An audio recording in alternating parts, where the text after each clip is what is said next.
আমন্ত্রণ দীপ্ত সংবাদে আপনাদের সাথে আছি আমি ইয়াসমিন সুমনা। শ্রদ্ধা ও ভালোবাসায় বিশ্বকবি রবীন্দ্রনাথ ঠাকুরকে স্মরণ করলেন স্থানীয় সরকার, পল্লী উন্নয়ন ও সমবায় মন্ত্রী মির্জা ফখরুল ইসলাম আলমগীর। রবীন্দ্রনাথের জন্মবার্ষিকীতে মন্ত্রী বলেন যে মানবতা ও অসাম্প্রদায়িকতার কথা সাহিত্যের মধ্য দিয়ে বলে গেছেন, তার সঠিক মর্মার্থ বুঝে জীবনকে সাজাতে হবে। সকালে নওগাঁর পতিশ্বরে রবীন্দ্রনাথ ঠাকুরের জন্মবার্ষিকীর আলোচনা সভায় অংশ নিয়ে মির্জা ফখরুল এসব কথা বলেন। আরও উপস্থিত ছিলেন ভূমিমন্ত্রী মিজানুর রহমান মিনু, সংস্কৃতি প্রতিমন্ত্রী আলী নেওয়াজ মাহমুদ খৈয়ম, জাতীয় সংসদের হুইপ রুহুল কুদ্দুস তালুকদার দুলু সহ আরও অনেকে। পরে ঢাকা ও স্থানীয় শিল্পীরা আবৃত্তি, গান, নৃত্য পরিবেশন করেন।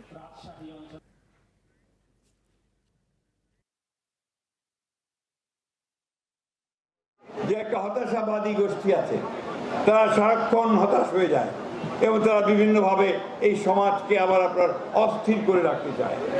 আমি কোনো নির্দিষ্ট দল ও ব্যক্তির কথা বলতে চাই না, শুধু বলতে চাই যে আমাদের যে মূল জায়গাটা 1971 সালের স্বাধীনতা যুদ্ধ, আমাদের যে সক্রিয়তা, আমাদের যে স্বাতন্ত্র্য, আমাদের যে পরিচয় যে আমরা বাংলাদেশি, এই কথাটা আমাদের সবার আগে মনে রাখতে হবে। এদিকে সিরাজগঞ্জের শাহজাদপুরে কাছারি বাড়িতে চলছে বিশ্বকবি রবীন্দ্রনাথ ঠাকুরের জন্মবার্ষিকী উপলক্ষে 3 দিন ব্যাপী উৎসব। শুক্রবারের অনুষ্ঠানমালায় রয়েছে নাচ, গান, আলোচনা সভা, আবৃত্তি ও নাটক। এ উপলক্ষে সকাল থেকেই দর্শনার্থী ও ভক্তদের পদচারণায় মুখরিত হয়ে উঠেছে কবির স্মৃতি বিজড়িত কাছারি বাড়ি প্রাঙ্গণ। জন্মবার্ষিকীর অনুষ্ঠান ঘিরে পুরো শাহজাদপুরে বিরাজ করছে উৎসবের আমেজ। উদ্বোধনী অনুষ্ঠানে উপস্থিত ছিলেন বিদ্যুৎ, জ্বালানি ও খনিজ সম্পদ মন্ত্রী ইকবাল হাসান মাহমুদ টুকু, স্বাস্থ্য ও পরিবার কল্যাণ মন্ত্রী এম এ মুহিত সহ অতিথিরা।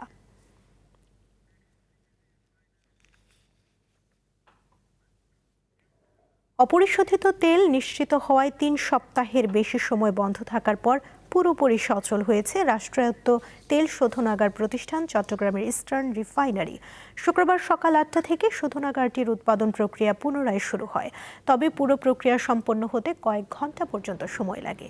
এর আগে সৌদি আরব থেকে 1 লাখ টন অপরিশোধিত তেল নিয়ে আসা একটি ট্যাঙ্কার গত বুধবার দুপুরে কুতুবদিয়া অ্যাঙ্করে পৌঁছায়। বৃহস্পতিবার রাত থেকে লাইটারিং কার্যক্রম শুরু হয়। যুক্তরাষ্ট্র, ইরান চলমান যুদ্ধ পরিস্থিতির কারণে অপরিশোধিত তেলের সরবরাহে সংকট দেখা দিলে এপ্রিলের মাঝামাঝি থেকে শোধনাগারটির কার্যক্রম পর্যায়ক্রমে বন্ধ হয়ে পড়ে।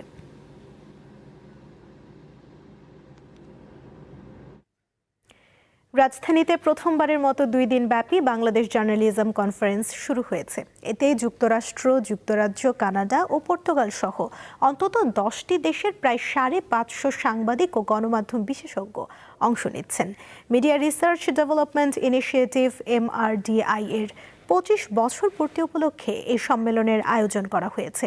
এতে 12টি সেশনে দেশি বিদেশি 20 জন বিশেষজ্ঞ অনুসন্ধানী সাংবাদিকতা সহ গণমাধ্যমের সমস্যা ও তা থেকে উত্তরণ এবং জবাবদিহির বিষয়ে আলোচনা করবেন। সম্মেলনে 61 জন সাংবাদিক ফেলোশিপ অর্জনকারীরা তাদের সংবাদের ধারণা তুলে ধরবেন। উদ্বোধনী পর্বে বক্তারা গণতান্ত্রিক অগ্রযাত্রায় গণমাধ্যমের ভূমিকা, জবাবদিহিতা, সুশাসন এবং গণমাধ্যম কর্মীদের ঝুঁকি এবং নিরাপত্তা নিয়ে আলোচনা করেন। সম্মেলনে এসব বিষয় নিয়ে আলোচনার মাধ্যমে পেশাগত উন্নয়ন ঘটবে বলে আশা প্রকাশ করেন তারা।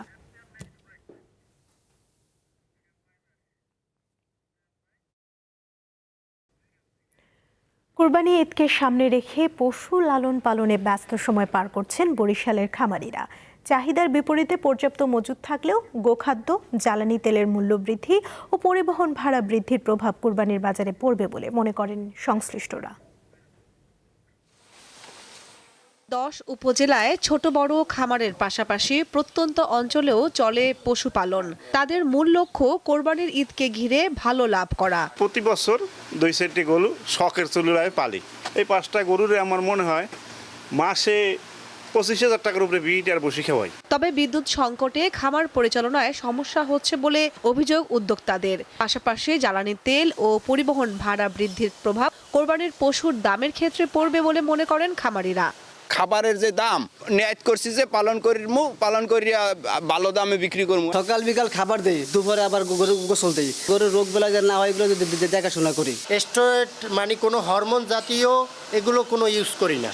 আমাদের যে গরু একদম ন্যাচারালি পদ্ধতিতে গরুগুলো মোটা তাজা করা হয়। পশুর হাটগুলোতে মনিটরিং এর জন্য 23টি মেডিকেল টিম কাজ করবে বলে জানায় জেলা প্রাণী সম্পদ বিভাগ। চাহিদা হলো 1,26,000 আর আমাদের অ্যাভেইলেবল আর কি প্রাপ্যতা হবে 1,29,000 গবাদি পশু আছে এবং প্রায় 3,000 গবাদি পশু আমাদের সারপ্লাস থাকবে। জেলায় ছোট বড় মিলিয়ে গরু ছাগলের খামার রয়েছে অন্তত 9,155টি। কামরুন নাহার, দীপ্ত, বার্তাকক্ষ। আন্তর্জাতিক প্রসঙ্গ। যুক্তরাষ্ট্র ইরান স্থায়ী শান্তি প্রক্রিয়া এখনও টেবিলেই সীমাবদ্ধ। তেহরান থেকে দেয়া সর্বশেষ বার্তায় জানানো হয়, যুক্তরাষ্ট্রের দেয়া প্রস্তাব পর্যালোচনা চলছে।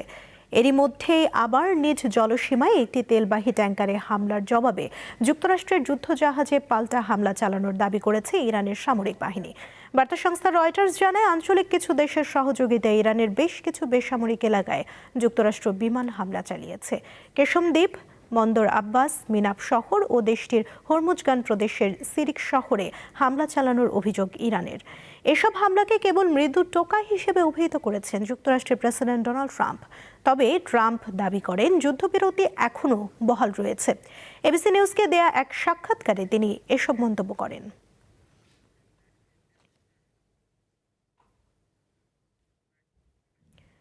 ভারতের পশ্চিমবঙ্গের বর্তমান বিধানসভা ভেঙে দিয়েছেন রাজ্যপাল। বৃহস্পতিবার এক বিজ্ঞপ্তিতে এই সিদ্ধান্তের কথা জানান তিনি। এর ফলে সাংবিধানিকভাবে আর পশ্চিমবঙ্গের মুখ্যমন্ত্রী রইলেন না মমতা বন্দ্যোপাধ্যায়। এর আগে পশ্চিমবঙ্গের মুখ্যমন্ত্রীর পদ থেকে পদত্যাগ করতে মমতা বন্দ্যোপাধ্যায়কে 7ই মে পর্যন্ত সময় বেঁধে দেওয়া হয়। কিন্তু নির্বাচনে কারচুপির অভিযোগ এনে তিনি পদত্যাগ না করার সিদ্ধান্তে অনড় ছিলেন। এদিকে শুক্রবার সকালে কলকাতায় পৌঁছান কেন্দ্রীয় স্বরাষ্ট্রমন্ত্রী অমিত শাহ। নবনির্বাচিত বিজেপির বিধায়কদের সঙ্গে বৈঠকের পর মুখ্যমন্ত্রীর নাম ঘোষণা করতে পারেন তিনি। আগামীকাল ব্রিগেড প্যারেড গ্রাউন্ডের রাজ্যে বিজেপি সরকারের শপথ অনুষ্ঠানে আয়োজন করা হয়েছে। এতে যোগ দিতে কলকাতায় আসতে পারেন প্রধানমন্ত্রী নরেন্দ্র মোদী।